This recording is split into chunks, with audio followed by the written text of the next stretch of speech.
வணக்கம். இன்னைக்கு ஹிந்து நியூஸ் பேப்பர்ல என்ன இம்பார்ட்டன்ட் நியூஸஸ் இருக்கு அப்படின்னு சொல்லி பார்ப்போம்.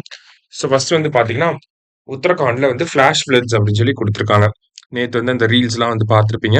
நெறைய பெரிய வெள்ளம் வந்து ஏற்பட்டு இருந்துச்சு.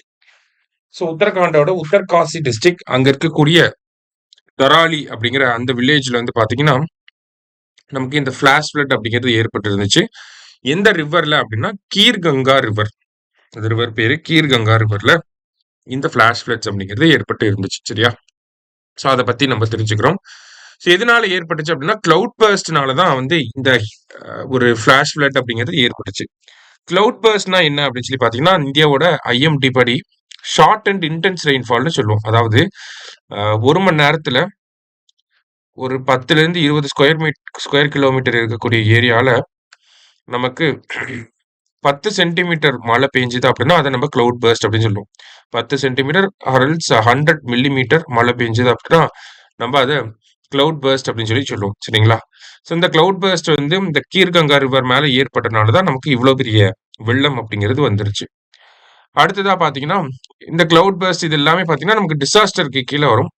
பட் டிசாஸ்டர் மேனேஜ்மென்ட் ஆக்ட் படி பார்க்கிறப்ப 2005ல வந்திருக்கும் இந்த சட்டம். இந்த சட்டம் இந்தியாவுல 12 வகையான டிசாஸ்டர்ஸ பத்தி சொல்லுது. 12 டைப்ஸ் ஆஃப் நோட்டிஃபைடு டிசாஸ்டர்ஸ் இருக்கு. அதுல ஒண்ணு தான் பார்த்தீங்கன்னா, கிளவுட் பர்ஸ்ட் அப்படிங்கிறதும்.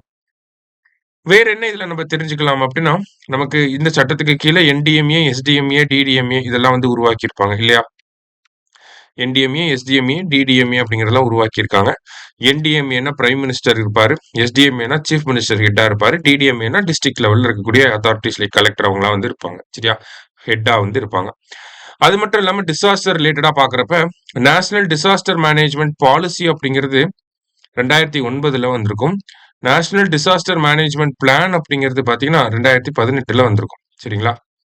அத தாண்டி இன்டர்நேஷனல் எஃபர்ட்ஸ்ன்னு பார்க்கிறப்ப, ஹியூகோ ஃப்ரேம்வொர்க் அப்படிங்கிறது இருக்கு.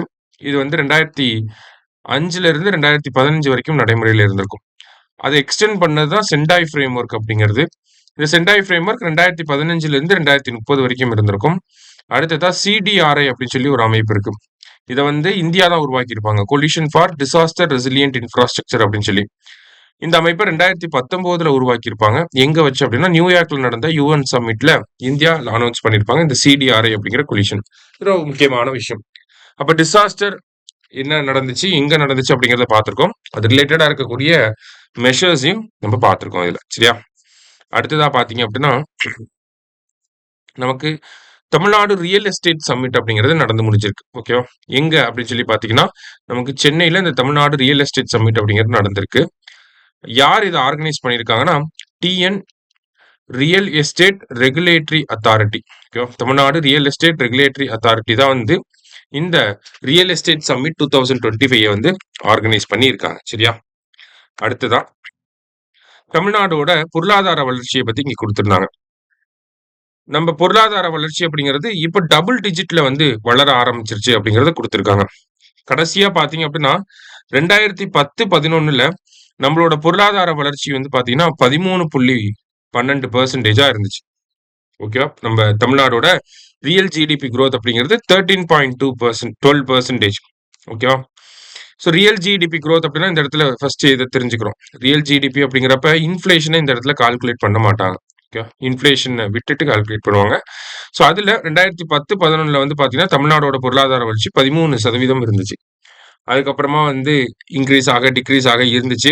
கொரோனா டைம் பீரியட்ல பார்த்தீங்கன்னா, நம்மளோட பொருளாதார வளர்ச்சி 0.07% தான் இருந்துச்சு. அதுக்கப்புறமா கொஞ்சம் கொஞ்சமா டெவலப் ஆயிட்டே வந்தோம்.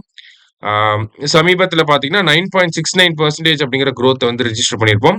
இப்ப வந்து பார்த்தீங்கன்னா, 11.19% குரோத்த வந்து நம்ம ரிஜிஸ்டர் பண்ணியிருக்கோம். சரிங்களா? ஸோ ரியல் டெர்ம்ஸ்ல நம்மளோட குரோத் எப்படி இருக்கு? 11.19%. அதே மாரி நம்மளோட per capita income in terms of state GDP பார்க்கிறப்ப, நம்மளுடைய பெர் கேபிட்டா இன்கம் வந்து தமிழ்நாட்டுக்கு வந்து ரூ. 3,61,619 அப்படின்னு சொல்லி குடுத்திருக்காங்க. ஓகேவா? தமிழ்நாடு வந்து பார்த்தீங்கன்னா, தெலுங்கானா, கர்நாடகாவுக்கு அடுத்தபடியா 3 பொசிஷன்ல இருக்கோம் அப்படிங்கிறதையும் யாரு சொல்லியிருக்காங்க அப்படின்னா, மினிஸ்ட்ரி ஆஃப் ஸ்டாட்டிஸ்டிக்ஸ் இந்த டேட்டாவை எல்லாம் வெளியிட்டிருக்கிறாங்க. ஓகேவா? ஸோ முக்கியமான ஒரு ஈவென்ட் நம்ம பொருளாதார வளர்ச்சியில அதிகமாயிருக்கோம்.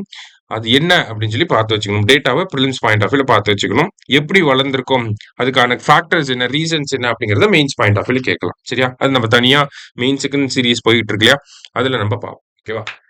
அடுத்ததா பாத்தீங்கன்னா ஸ்டேட் ரெக்கார்ட்ஸ் 1303 நீலகிரி தார்ஸ் அப்படின்னு சொல்லி கொடுத்திருக்காங்க. அதாவது நீலகிரி வரையாடு இதை பொறுத்த வரைக்கும் பாத்தீங்கன்னா தமிழ்நாடோட மாநில விலங்கு அப்படின்னு சொல்லி சொல்லலாம். State animal of Tamil Nadu. இந்த நீலகிரி தாரை பொறுத்த வரைக்கும் பாத்தீங்கன்னா இது வந்து ஒரு என்டேஞ்சர்ட் ஸ்பீசிஸ். ஐயூசிஎனோட ரெட் லிஸ்ட் படி பாக்குறப்ப இது வந்து ஒரு என்டேஞ்சர்ட் ஸ்பீசிஸ் அப்படின்னு சொல்லி சொல்லுவோம். ஓகேவா? இந்த நீலகிரி தாரை பொறுத்த வரைக்கும் பாத்தீங்கன்னா it is endemic to Western Ghats அப்படின்னு சொல்லுவாங்க. அதாவது இது வெஸ்டர்ன் காட்ஸ்ல மட்டும்தான் நம்ம பார்க்கவே முடியும். அந்த மாதிரி இருக்கக்கூடிய ஒரு அனிமல்.